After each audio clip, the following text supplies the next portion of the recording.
In today's video, I'm going to teach you how to add a new account on OneNote. If you use OneNote for personal notes and also for work or school, adding another account lets you keep everything organized without constantly signing in and out.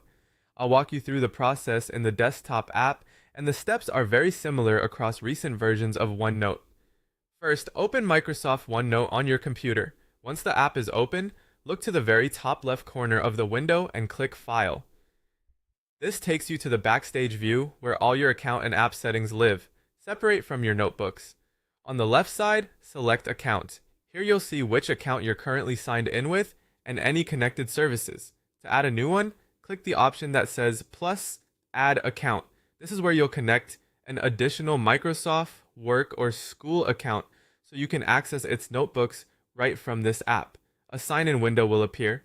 Type the email address for the account you want to add.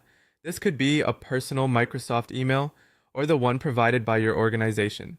Take a moment to make sure you've typed it correctly to avoid sign-in errors later. When you're ready, click Next. You'll be prompted for the password associated with that email.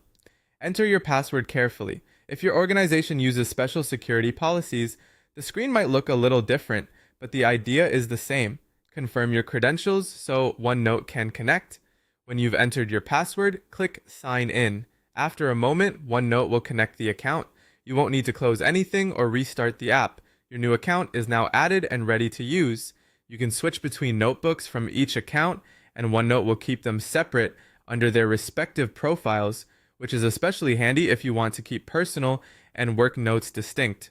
A couple of quick tips as you finish up. Make sure you have a stable internet connection during the sign-in, since OneNote needs to verify your details online.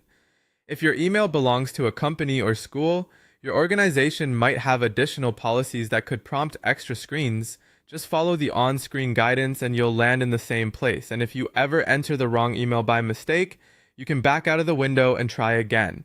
That's it. Your new account is connected in OneNote. Now you can open, create, and organize notebooks from both accounts in the same app without the hassle of switching devices or logging in and out.